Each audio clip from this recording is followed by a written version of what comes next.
I was going to drive off the cliffs. I was going to get in my car and I was going to go drive to work, and I was going to drive off of a cliff because I had hit my low and I didn't know where else to turn to.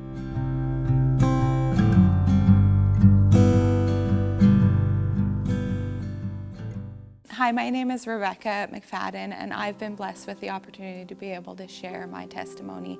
As I was thinking about my testimony and what I wanted to share and what God has done in my life, I was sitting on my couch and I was praying about it, and I felt like God really urged me to pray about and think about what a testimony actually is and what that means and what that looks like. And as I started to pray about it and as I started to think about my life story, I was thinking about everything that I've gone through and everything God has brought me through, and I looked at my life and that story. And so part of my testimony and part of what I want to share isn't necessarily that pivotal moment of a testimony that a lot of people do share. You heard a lot of testimonies out there that there was a moment where God brought you from death to life. There was a moment where God rescued you and took you out of something that was hard, or took you out of a place where you were so distant from God. And I do have a story that has that pivotal testimony, but I feel like a lot of my story and a lot of my testimony comes after that moment. So part of what I'm going to share is a bit of my testimony, a bit of my story of my childhood, and then that pivotal testimony where God brought me from death to life. And then I really want to emphasize kind of the journey after that pivotal moment, after that testimony. So the way that I was raised was kind of an interesting story. I had a mom and a dad. I was raised in a Christian home. We were very, very poor and went without quite a bit. I was not in school. I did not complete a grade of school in my life during my childhood, and we went without food quite a bit. We were homeless for a period of time. We lived in and out of hotel rooms, friends' places, moved through the city quite often. And so I kind of grew up in this environment where things weren't provided for me. Things were pretty unsure. I didn't really know where my next meal was coming from. I didn't know kind of who to turn to for what safety looked like. And so my family was very loving, and they did teach us about God and what that looked like. We were connected in the church, but as far as having an environment where I felt safe and like I was cared for, that was absent. And so when I was a teenager, I connected with a local youth group and started attending there, and I really, really looked up to the youth leaders that were there at the time, and they kind of took me under their wing and just really walked me through some stuff. And at that point in time, I was about 15 or 16 years old. I was living out on my own in my own apartment, was working a few jobs, and was just really trying to figure out what life was and what that looked like. I did have a passion for God, and I had a passion to figure out where I fit in His plan and what that looked like. So the youth leaders invested in me. They would drive from one town to the next to come pick me up for youth events and feed me and tried to get me in school and everything like that. And I really established a good relationship with the church through these youth leaders that really spoke into my life. So I walked that journey for a little bit. And then when I was 17, I met somebody. And I started dating him, and quite quickly moved in to his house. I think it was probably about 2 or 3 months. At that time, he was 10 years older than me when I moved in, and we started a relationship.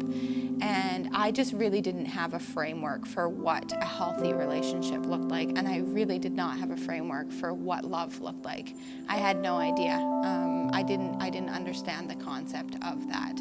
And I had been kind of on my own, providing for myself and living that life. So to be with somebody that kind of put a roof over my head and stuff like that was monumental for me. So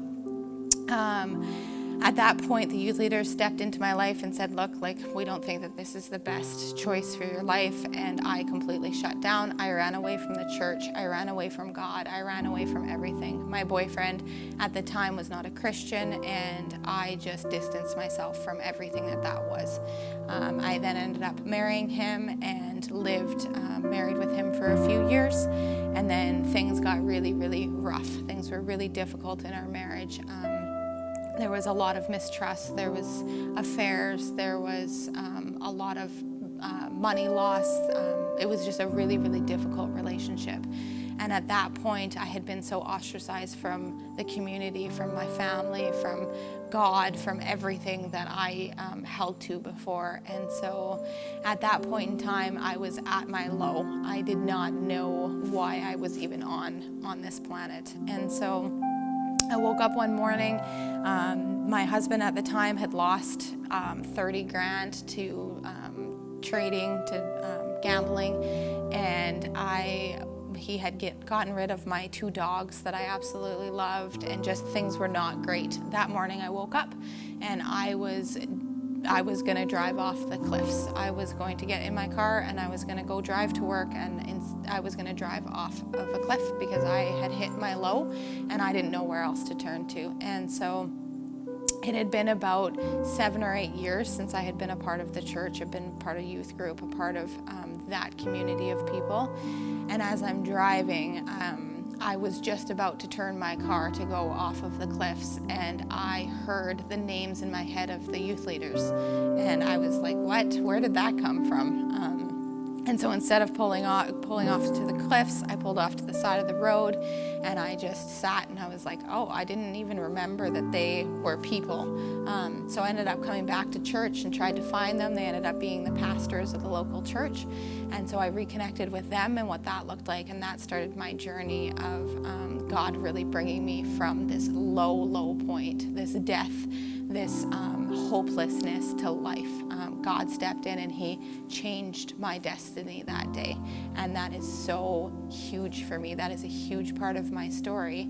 But a part of my testimony that I feel like is really valuable is the years that followed that moment, is the years that that I went from that moment where God stepped in and my life fell apart after that. I was so broken and so lost, and I had everything taken from me. I left my marriage, so I lost everything that looked like, the hopes and dreams of everything that was, and I had to rebuild everything. And so the part of my testimony was actually after that moment where I was going to drive off the cliffs. Instead, I reached out to God and what that looked like. I went through some of the hardest times after that. And I think that the power and the testimony in that is the moments where I hit my lows, the moments where I felt so lost and broken and that I didn't know what I was going to do. I had a Savior to cry out to. I had somebody, I had something.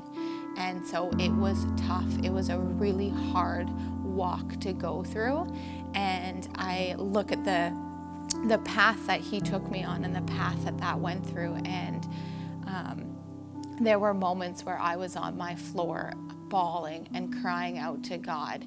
And in that, he taught me how to reach out. He taught me how to reach out to my family that was around me. He taught me how to reach out to my community, to my church. He taught me how to walk through what being broken looks like. And it looks like having hope in those moments. It looks like hitting that wall of not knowing what you're going to do, and you don't need to. You know that you have a Savior. You know that you have a Father that's looking out for you and that's got your best interest at heart. And so as I kind of walked through that, there were moments where I felt like I didn't know what purpose this was for. Why was I being so broken and so hurt? And so in that, I can look back at those moments and see the redemption that God has brought. So now I am a foster parent. I'm classified at level 3, so that means that I take in kind of the most tragic cases, the most special needs kids, the ones that have gone through the most severe neglect and trauma. And because I went through what I went through, I know what hope looks like on the other end of it. I know what it looks like to go through that and have something to cling to. And so I'm able to foster parent those kids and walk through that with them, walk through those moments of pain and brokenhearted and trauma and everything that is, and be able to speak life into their hearts and be able to speak life into their life. And so that's kind of my testimony. That's the moments of after I was about to drive off the cliffs to God rescuing me. It was the moments after that that really have shaped my relationship with God, that have really been a part of my testimony. Because now walking through that, I can look back and know that I had to be broken. I had to go through things, and I had to walk through what that looked like to walk through the hope and redemption that God had for me. And so that is my testimony.